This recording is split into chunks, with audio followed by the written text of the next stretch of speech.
So this week we have a guest. Yow, yow! Biggie Boss in the building. Who it is?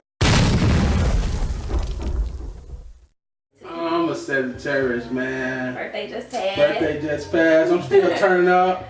Yeah.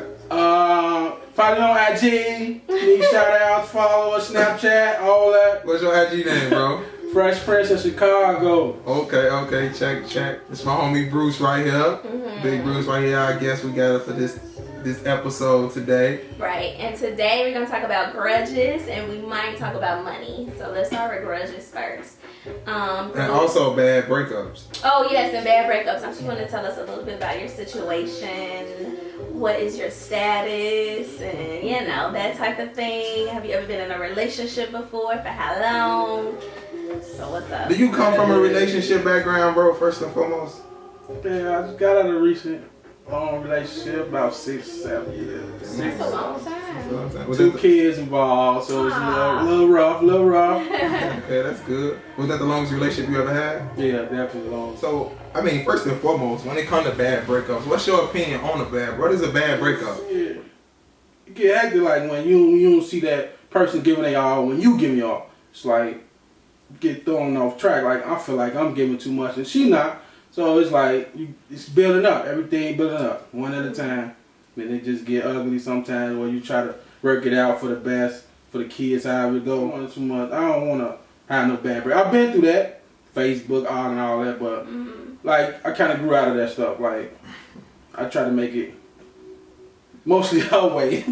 I try to give in a whole lot to the kids. That's nice. So I heard you make a statement saying that, Facebook arguments and stuff like that. So would you say that during a bad breakup you tend to check their Facebook? Yeah, I ain't call it no stalking, but I used to Baywatch a lot. I Baywatch a lot. You go in my history, you see Baywatch right there. I ain't gonna lie, I'm stalking and Baywatch, however you want to see it. I think it's important when, you still just, still try to be mutual and be cordial about a situation. So you kind of still want to make sure a person is good and like you don't want to see them get hit by a bus, as some people may say. You want to make sure they're okay. Would you agree? Yeah, definitely agree. Cause she like family now. I got kids with this one. Right. It's family thing. Right. She gotta have the best. If I'm gone today, I gotta make sure she good and my kids good. Anything happen to me or vice versa. Right, and that's what's up because all guys aren't like that. So that's a pretty lucky girl then. But yeah, sometimes a guy could just walk away from the whole thing if they a selfish person or if they just not willing to compromise or be good with co-parenting. So that's pretty decent that you still make sure that everybody is good. I ain't gonna lie, in the beginning, I want the best boyfriend. I ain't gonna lie. Like a lot of them years, In the beginning, I grew and learned a lot. A lot of my old ways gone. You going through a breakup with somebody, and you may consider, to you it may be a bad breakup, and for some people it may not be considered a bad breakup, depending on, I guess, the way in which you guys both feel during the departure state. But who do you take advice from when you going through a breakup? Like, you personally, do you have a support group or you have select individuals? Or do you hold it all in? Back in the day, I used to hold everything in. I ain't like talking about none of my situations. What was the result of that? A lot anger built up. Okay. Can you take a relationship advice from somebody who's not in a relationship? Most definitely. They probably see something I don't see. They probably see why they ain't in a relationship or why a relationship not good for them or how fun it is not being in a relationship. I can take advice from one not in a relationship or in a relationship.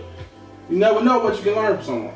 But do you know which advice to take or which advice to listen to? Do you know what's like BS and what's like, okay, I can kind of hear where you're coming from in that aspect, depending on, because if you listen to both parties, sometimes, like on the last show we was talking about how if you're in a relationship, how does someone that's single try to explain to you how you should be in your relationship type of thing. So if you listen to both sides, which is fine, do you know where to take your information from and how to listen to what these people are saying and make it a part of your situation or, subtract it from your situation?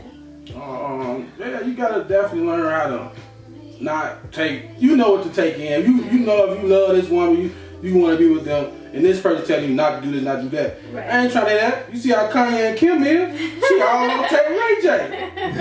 He love her though, and he treat her like, man, she the real. Right. So get her past. If you love that woman, be with that woman. Don't let nobody tell you what to do. That's how I am. I'm gonna listen to what you're saying though. But I'm gonna take whatever I want to take, wherever my heart going. Right. Okay. Okay, I can support that because you highlighted a lot of important, details as to knowing what's best for you, and to take in, important feedback or maybe some criticism. But at the end of the day, that relationship is something that you is involved in. So you want somebody to give you some pointers, but as well as what's best for you. Exactly. So okay, so if I get hurt again in that situation, I'm gonna learn. Like, okay, I should have listened to bro. Right. But now I know. Now I know better now. When you hold a grudge, like how long is it okay to hold a grudge first and foremost? Yeah. You think so? Depends on the situation. Yeah. Like what? Come on, you gotta get some examples. Situation like, I got issues. She talking about my mama. I don't play with my mom. First of all, I'm a mama's boy. I don't play with my mom. Don't talk about my mom. Don't put my mom in that stuff. So you hold a grudge like that? I feel like if you can't respect me and my mama, then we don't need to be together. Like okay, so wait a minute, because it's a little bit broad. So, because like you could have your mama jokes, like if you be like your ugly ass, and I be like your mama, that like that. Exactly. Now you talking about something a little bit deeper. Now if she say something and I know that she mean it, then I'm holding the grudge. Like okay, what about if you have an argument and both of y'all upset? You saying some things you don't mean, she saying some things that she can't take back.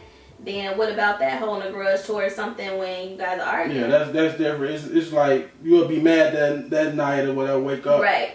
Be like, okay, we both was in a heated situation. I can't hold a grudge to that. Okay, like so you hold a grudge against something serious. Yeah, gotta be serious. Would you agree from holding your grudge, it just creates so much negativity? Yeah, I agree. So do you think about that when doing those grudges, or you just don't care? Yeah, you gonna think about it. Yeah, you don't want to hurt nobody. I don't want nobody to hurt me. I want to treat you as you treat me. I don't want to hurt nobody. I don't want to hold no grudge against you. I might hold a grudge for a minute. It depends on the situation. But after a while, you learn that the grudge affect you more because you being mad. It affect your day more than theirs. So you gotta learn how to let it go. Like I ain't gonna let that mess up my day.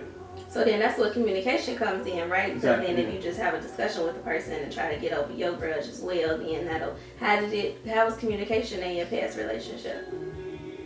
Was it something you guys could have worked on? Do you think it would change things we from ain't today? communicate a lot. That was a big issue. Do you think it could have helped the relationship if you guys did communicate? How serious was communication in your relationship? It was very serious, but we never really communicated. That was our situation. She more so than night communicating to me in my face, talking. She'll more so text more than. I ain't like texting. She got me into texting first of all. But some people they can explain better when they write something down versus if they say it to you verbally. So did you understand that aspect? Yeah, okay. I understand. I know that I prefer talking face to face. Right. But she'll prefer texting. So I had to adjust to that. Right. Okay. Amongst understanding that you do have your wrongs, you do admit to holding grudges and stuff like that. So when you come to explaining and expressing your wrongs, do you tell yourself that or do you communicate that to the person with the grudge?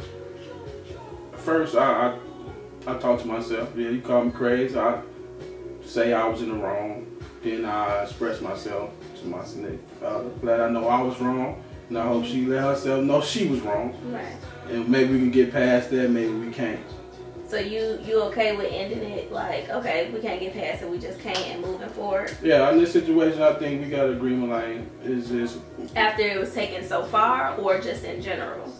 After it was taken so far. Okay. She a good woman too. I don't want to see this video saying she's not no good woman, no good mother, none of that. She a good woman. Right. I respect her. I love her for everything she do for me, my kids, all that. Would you agree that some things could have been done better because you may have some grudge or felt some type of way and it created some type of miscommunication or misinterpretation of some things that may want to be explained this way, but instead they was kind of explained in a more negative way?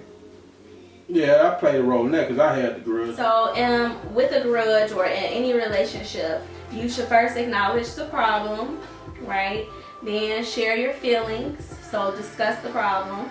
Communication, once again. Don't dwell on the subject. If you guys talk about it or communicate about it in any sort of way, you shouldn't be going back or piggybacking on the situation if it's already said and done, because then what does that do? Bring it back up again. So take the positive out of the entire situation, whatever that positive can be, depending on whatever the grudge is, and let it go and forgive.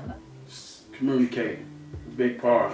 I want that type of communicate, and I regret that. Is that a public apology? Ah. That sounds like a public apology. Oh my God. Pineapples. Pineapples. I want you ready.